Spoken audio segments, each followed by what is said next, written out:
Welcome back to my YouTube channel Kautilya classes Goregothe. चलिए आज हम लोग पढ़ेंगे ग्लोब के विषय में। चलिए आज ग्लोब की काफी इंटरेस्टिंग आपको जानकारी दी जाएगी। चलिए इसमें हम लोग अपना अध्याय स्टार्ट कर रहे हैं। चलिए तो यहाँ पे आप लोग देख रहे हैं कि ग्लोब अध्ययन, यहाँ पे हम लोग को ग्लोब के विषय में जानना है। चलिए हम लोग स्टार्ट करते हैं। सबसे पहले जानिए ग्लोब क्या होता है। ग्लोब पृथ्वी का एक नमूना होता है जिसे 24 टाइम जोन में डिवाइड किया जाता है, यानी 24 समय खंडों में इसे 24 समय जोन में बांटा जाता है, जिसे देशांतर रेखा जो होती है, देशांतरीय रेखा जो होती है, उस आधार पर उसे डिवाइड किया जाता है। देशांतर रेखाओं की संख्या 360 होती है। ये प्रत्येक रेखा एक एक डिग्री पर कटी होती है।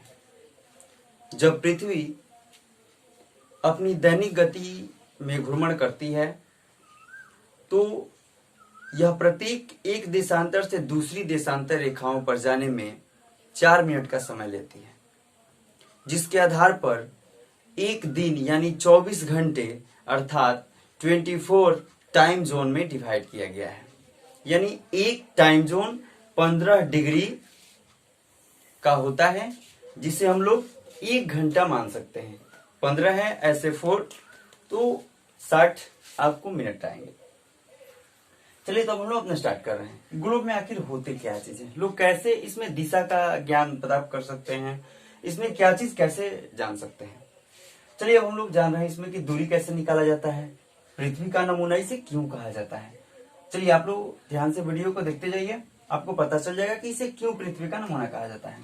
सबसे पहले जानिए इसे 2 शीर्ष भाग होते हैं। ग्लोब जहां पर एक ऐसा इसमें लाइन होता है जिसके आधार पर ये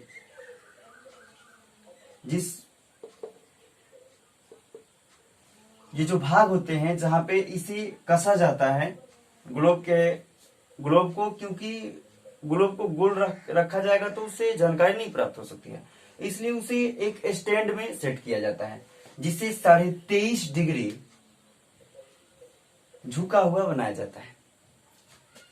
यही कारण है, ये 23.5 डिग्री झुकने का ही कारण है कि पृथ्वी पर समय के साथ साथ आप समझिएगा कि जलवायु यानी क्लाइमेट का चेंज होता है, जलवायु परिवर्तन होते हैं। एक जैसी जलवायु हर जगह नहीं मिलती है। ये इसकी सबसे बड़ी खासियत है, इसका 23.5 डिग्री पर झुका हुआ होना। चलिए अब इसमें हम लोग देख रहे हैं, इसमें 2 पोल होते हैं जिसको हम लोग ध्रुव बोलते हैं। एक जिसको हम लोग नॉर्थ पोल बोलते हैं और दूसरा जिसे साउथ पोल बोलते हैं। ऊपर वाला भाग उत्तर दिशा होता है और नीचे वाला साउथ होता है। यानी आप समझिएगा ये उत्तरी और दक्षिणी ध्रुव है। इस ध्रुव पे अगर हम लोग जाएंगे तो सबसे बड़ा चीज है कि ये सभी जो क्षेत्र होते हैं, भाग होते हैं, इन पे सूरज की जो रोशनी होती है वो क्लियर नहीं पहुंच पाती है, काफी तिरछी हो जाती है, वो यहां तक ही समाप्त हो जाती है, जिसके आधार पर ये भाग हमेशा बर्फ से ढका हुआ रहता है। ये जो दक्षिणी ध्रुव है, यहां पे आपको अंटार्कटिका जो महाद्वीप है वह प्राप्त होती है। यानी ये जो इलाका है इसका साउथ और नॉर्थ पोल जो है, उत्तरी और दक्षिणी ध्रुव जो है, वह हमेशा ढकी रहती है बर्फ से, जिसका कारण है कि यहाँ पे सूरज का प्रकाश पहुंच ही नहीं पड़ता है, यानी ये भाग ठंडे होते हैं। इसके आधार पर अब हम लोग इसे डिवाइड करेंगे कि किस भाग में गर्मी ज्यादा होगी, कहां पर ठंडी ज्यादा होगी, कहां पर ना गर्मी होगी ना ठंडी होगी। चलिए हम लोग देख रहे हैं, ये 180 पे कटी होती है। ये दोनों जो आप भूमध्य रेखा देख रहे हैं, जो मिडिल लाइन है अर्थ की, पृथ्वी की जो बीचों बीच कटी हुई जो रेखा है, उसे हम लोग भूमध्य रेखा बोलते हैं। चलिए अब हम लोग इसमें जान रहे हैं ये 180 डिग्री पे कटी होती है, इनका वैल्यू 180 डिग्री होता है। चलिए, तो अब हम लोग जान रहे हैं, यानी ये इसका ऊपर वाला जो भाग हुआ उत्तरी ध्रुव होता है और नीचे वाला भाग होता है दक्षिणी ध्रुव। अब चलिए, इसमें हम लोग बीच वाला जो ये जो भाग होता है ना, ये जो भाग होता है, इस भाग को हम लोग समकारी जलवायु वाले प्रभाव में रखते हैं। ये जो नीचे का जो इलाका होता है, नीचे का जो क्षेत्र होता है, वह ठंडा होता है, यानी वहां पर मौसम ठंड होता है। और जैसे ही इससे ऊपर हम लोग बढ़ते हैं, तो ये जो स्थिति आप देख रहे हैं, यहाँ पे ये जो एरिया होता है, यहां से लेकर यहां तक का, ये समझिए कि समकारी प्रभाव वाला होता है। यहां न गर्मी अधिक होती है और न ही ठंडी। आपको जानकर हैरानी होगी, ये जो क्षेत्र होता है, यहाँ पे प्रत्येक दिन काफी अधिक मात्रा में बारिश तथा काफी तेजी के साथ धूप का प्रभाव भी देखा जाता है। यहाँ पर गर्मी उतनी ही पड़ती है जितनी सर्दी। इसलिए इन क्षेत्र में पाए जाने वाले जितने भी वन क्षेत्र हैं, उन्हें चिरहरित वन कहा जाता है या सदाबहार वन कहा जाता है। वे अपनी पत्तियां नहीं गिराते और वे काफी सघन होते हैं। उनमें लताएं और गुमलियां अधिक मात्रा में एक दूसरे पेड़ में मिली होती है, लिपटी हुई रहती है। तो ये भूमध्य रेखा है। इसी के आधार पर हम लोग डिवाइड करते हैं। अब चलिए, यहाँ आप समझ लिए कि भूमध्य रेखा का जो पास वाला जो एरिया होता है, क्षेत्र होता है, वह समकारी जलवायु वाला होता है। वहां ना गर्मी होती है ना ठंडी होती है, वहां वर्ष भर एक जैसे ही मौसम होते हैं। और ये भी एरिया जो है, जो ध्रुव है पृथ्वी का, वहां पर सूरज का प्रकाश नहीं पहुंच पाता, इसलिए ये भाग ठंडे होते हैं। और इनके बीच वाले जो भी भाग होते हैं, जहां आप समझ लीजिए ये गर्मी वाले भाग होते हैं, क्योंकि यहाँ पर सूरज की जो लाइटें होती हैं, किरणें जो होती हैं, प्रकाश जो होती हैं, वो काफी तेजी के साथ और सीधी रेखा में पहुंच पाती है, इसलिए यहाँ गर्मी ज्यादा पाया जाता है। अब समझिए आपकी गर्मी और ठंडी में अंतर कैसे होता है। सूरज की किरणें जहां तिरछी पड़ती हैं, जहां सूरज की किरणें तिरछी पड़ती हैं, वह क्षेत्र ठंडी क्षेत्र में आता है, वहां गर्मी ज्यादा नहीं रहेगी। और जिस क्षेत्र में सूरज की किरणें सीधी पड़ेंगी, वहां पर गर्मी ज्यादा होती है। इसीलिए इसे अलग अलग भागों में बांटा जाता है। चलिए, अब समय की बात करते हैं। तो देशांतर रेखा, ये जो आप देख रहे हैं, उत्तर से दक्षिण की ओर जो अर्धवृत्ताकार जो लाइनें खींची गई हैं ग्लोब पर, उत्तर से दक्षिण की ओर जो अर्धवृत्ताकार लाइन खींची जाती है, रेखाएं खींची जाती हैं, उसे कहा जाता है विषुवत रेखा। चलिए, अब आप लोग ध्यान दीजिएगा, इसे देशांतर रेखा कहा जाता है। ये इसका जो मिडिल भाग होता है, ये विषुवत रेखा या भूमध्य रेखा कहा जाता है। अब ये जो भाग जहां से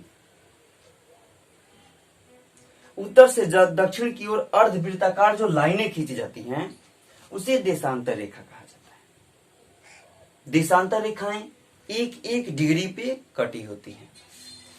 और सबसे बड़ा बात होता है कि उनका पृथ्वी की घूर्णन गति, दैनिक गति जो है, पृथ्वी अपने अक्ष पर जब घूमती है, तो इन्हीं रेखाओं, देशांतर रेखाओं के माध्यम से ही हम यह पता कर पाते हैं कि मौसम किस प्रकार का है।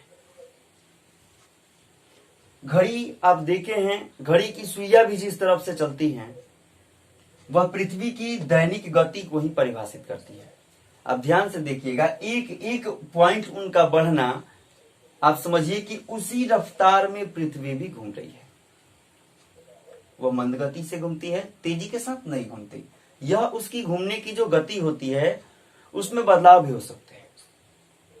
यानी जब इसके पृष्ठ भागों पर दबाव ज्यादा हो जाए, प्रदूषण का प्रभाव ज्यादा हो जाए, वायुमंडलीय प्रेशर ज्यादा हो जाए, तो इनकी घूमने की जो गति है वह कम हो जाती है और ये कंपित होने लगती है। लेकिन जैसे ही मौसम अच्छा होगा, प्रदूषण की मात्रा कम हो जाएगी, भार कम हो जाएगा, तो ये अपने निश्चित गति में चलती है। चलिए, इसके बाद अब हम जान रहे हैं, तो आप समझ लिए हैं कि उत्तर से दक्षिण की ओर खींची गई अर्धवृत्ताकार जो रेखा होती हैं, उसे कहा जाता है देशांतर रेखा। चलिए, और ये जो मिडिल भाग होता है ये दोनों साइड का, इसे भूमध्य रेखा बोल सकते हैं या विषुवत रेखा बोल सकते हैं। अब जान ही चुके हैं कि यह मौसम सदाबहार होता है, सालों भर एक जैसे ही मौसम होते हैं। और यहाँ पर पाए जाने वाले वन जो होते हैं उन्हें चिरहरित वन कहा जाता है, और ये हमेशा एक जैसे ही रहते हैं, एक जैसी ही स्थिति में रहते हैं। चलिए अब हम लोग जान रहे हैं। चलिए अब ग्रिड क्या होता है। अब हम लोग जानेंगे कि जहां पर अक्षांश रेखाएं यानी ग्लोब पर पूरब से पश्चिम की ओर खींची गई वृत्ताकार रेखा को अक्षांश रेखा कहा जाता है। अक्षांश रेखाओं की विशेषता है कि ये मौसम को परिवर्तित करने में मददगार साबित होती है। इन्हीं के आधार पर मौसमों को बांटा जाता है। इनकी संख्या होती है 180, और आप जान ही चुके हैं कि देशांतर रेखाओं की संख्या 360 होती है। अगर आप 360 रेखाएं होती हैं, वे 360 रेखाओं का वैल्यू होता है 4। इन्हें 4 से गुना कर दीजिएगा और जितना आए यानी 1440 आएगा, और इसी आप 60 से भाग दीजिएगा तो 24 आ जाता है, यानी 24 घंटा आएगा। इसी के आधार पर पूरे एक दिन बांटा गया। चलिए, तो ग्रिड क्या होता है। जहां से अक्षांश और देशांतर रेखाएं जब गुजरती है, वे एक लाइन एक ऐसे गुजरती है और एक ऐसे गुजरती है। तो ये जो कटान बिंदु जो होता है इसका, जहां पे ये दोनों रेखाएं एक दूसरे को क्रॉस करती हुई, काटती हुई गुजरती है, उसे ग्रिड कहा जाता है। और उसी के आधार पर किसी भी जगह की दूरी को मापा जाता है। तो ये हम लोग ग्लोब के विषय में समझ रहे हैं। आप अभी तक समझ चुके हैं कि टाइम जोन क्या होता है, इसको टाइम के आधार पर कैसे बांटा जाता है, किस क्षेत्र में कैसे मौसम होते हैं, और ग्लोब को क्या कहा जाता है। आपको ये भी पता हो चुका है कि पृथ्वी 23.5 डिग्री अपने अक्ष पे झुकी हुई है, जिसके कारण यहाँ पर जलवायु परिवर्तन संभव हो पाया है। अन्य सभी ग्रहों में ऐसी स्थिति नहीं है, जिसके कारण वो निर्जीव अवस्था में ही पड़े हुए हैं। और इस पूरी सृष्टि का, पूरे ब्रह्मांड का अगर कोई ऐसा ग्रह है जहां जीवंत जीव जंतु उपलब्ध हैं, सजीव अवस्था में उपलब्ध हैं, वह पृथ्वी है। और एक चीज और आप जान लीजिए कि पृथ्वी का जो 3/4 भाग जो होता है वह जल से घिरा हुआ है, और उसका एक भाग ही स्थलीय है। तो ये भी आप जानिए कि उसमें मात्र 2.4% जल जो है वह पीने योग्य है, जो नदियों में, तालाबों में, कुओं में, हैंडपंप में, भूमिगत जल, ये सभी चीज में उपलब्ध होते हैं। और आप समझिए कि उसके बाद जितने भी जल क्षेत्र हैं वे सभी समुद्र में ही निहित है। इसलिए जल को बचाना हमारी पहली प्राथमिकता होनी चाहिए। हमें जल को किसी भी हालत में बचाना चाहिए। अगर ऐसा नहीं होगा तो भविष्य में जल की मात्रा खत्म हो जाएगी। दोस्तों, अभी आप जान रहे थे ग्लोब की अध्ययन कर रहे थे, आप ग्लोब का अध्ययन कर रहे थे। ग्लोब क्या होता है, इसमें कैसे हमें इसे डिवाइड करते हैं, इसे कैसे समझा जाता है। तो अब आशा करता हूं कि आपको ग्लोब के विषय में अच्छी जानकारी हो गई होगी। अगर आपने हमारे चैनल को सब्सक्राइब नहीं किया है तो सब्सक्राइब करें और हमारे साथ जुड़े, और ऐसे ही बहुत सारे वीडियोस शिक्षा से संबंधित आपको मिलते रहेंगे। Thank you.